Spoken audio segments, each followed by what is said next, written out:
Hi everyone. So now we have already looked at two examples in which we used recursion to bring a solution. Now we are going to look at a third question in which we are not given a number, but we have to work on an array. Okay, for example, we need to write a recursive function that checks whether a given array is sorted or not. Okay, so you may think, how do I apply recursion on an array? So the idea is very simple.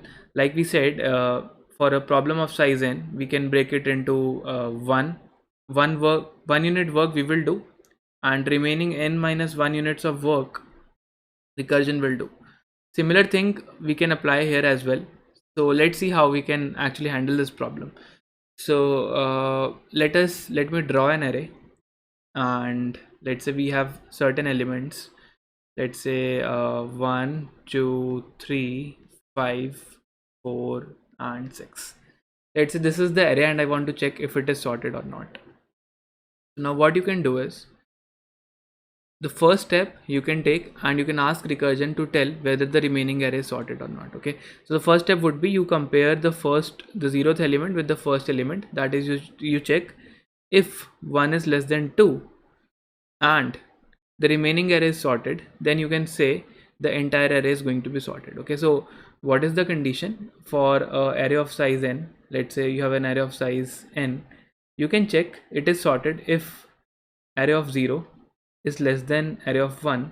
Okay, and let's say there is a function f that returns whether this array is sorted or not. So what we will need to do, we need to check if this is the case and the remaining array is also sorted. Okay, the remaining array is of the size n minus 1.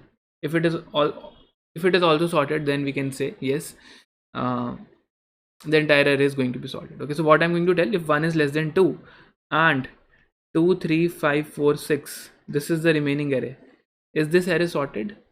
Again, I will make a recursive call. Okay, so I'm breaking down this code. 2 is less than 3, yes. Then we will make a call on the remaining array, that is 3 5 4 6.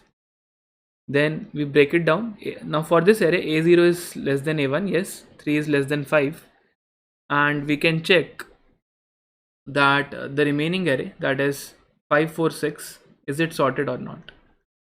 So now at this point we are going to check, is 5 less than 4? The answer is no. Okay, as soon as we get this answer as no, we don't need to make any further calls and we can return false from this particular point. So this basically tells, okay, this condition is false.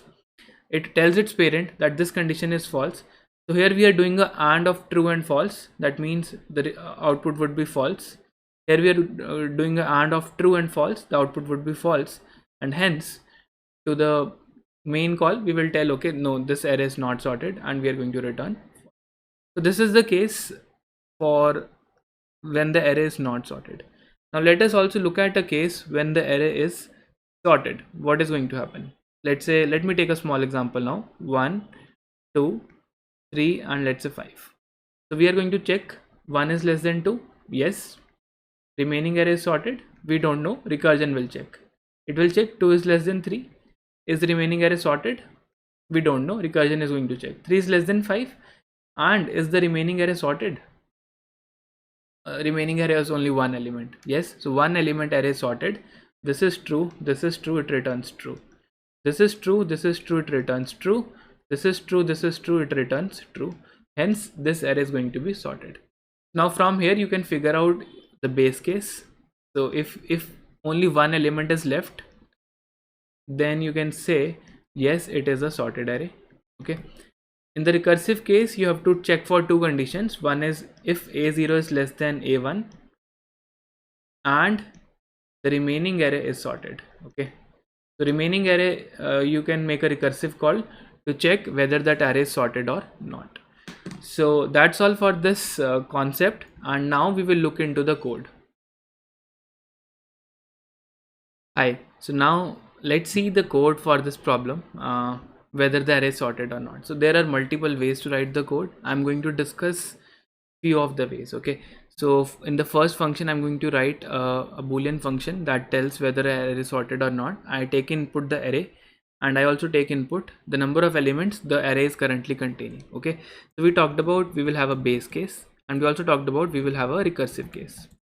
So what happens in the base case, we said if only one element is left, or maybe 0 elements are there in the array, then it would be a sorted array, so I can return true. That's what we have already discussed. In the recursive case we talked about, we will check if array of 0 is less than array of 1 and the remaining array is sorted the remaining array. Okay, so now let's say this is the array and the remaining array I want to start from this particular point.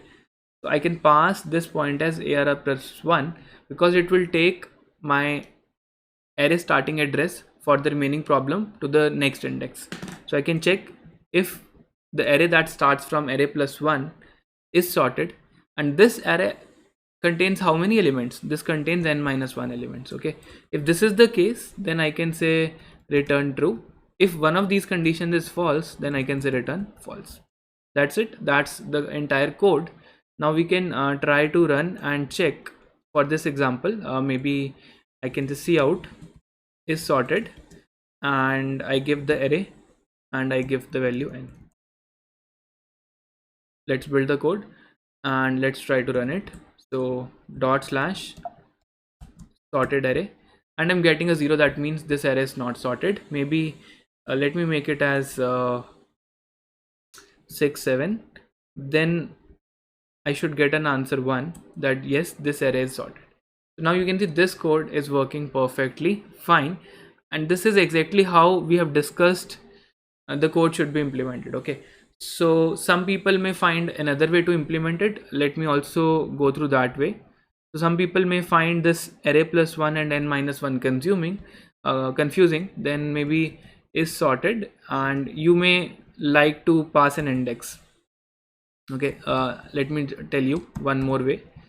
So in this way you are not changing the value of n. So what we are going to do, we are going to pass the address in the form of an index. Okay, let's say we are checking whether array of I is less than array of I plus 1, and we can say okay, let us check the remaining subarray that starts from I plus 1 is sorted or not. Okay, and when I reaches this value, okay, we are going to make sub problem. So when I is equal to n minus 1, that means we have an array which contains exactly one element.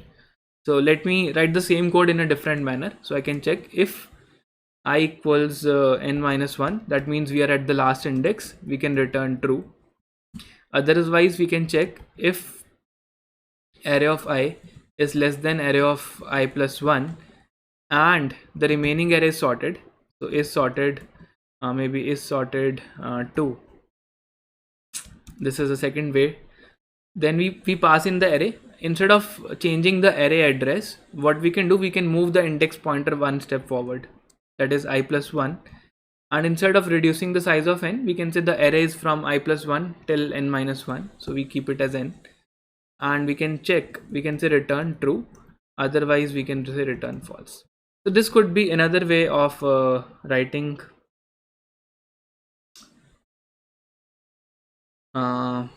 okay, what is not declared,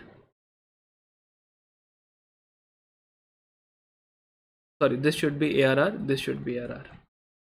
So maybe I can call this method is sorted 2, and here I need to pass in a value of I. Initially it is going to be 0, and if I run this code now, I get yes, it is sorted. But suppose if I put it 16 here and I run this method, now you can say it is going to return 0. So both the methods are almost same. The only thing is in the first method we are not explicitly passing the address, we are changing the base address of the array. In every call we are making a copy of the address and we are updating it. Okay, but in the second address, instead of changing the base address of the array, we have kept a variable I, which tells us in the current function call we are going to start our array from an index I, and we are going to do the work till n minus 1. Okay, so that's all for the two approaches, and I hope the codes are very simple and they should be clear to you now. That's all for this lecture. Thank you.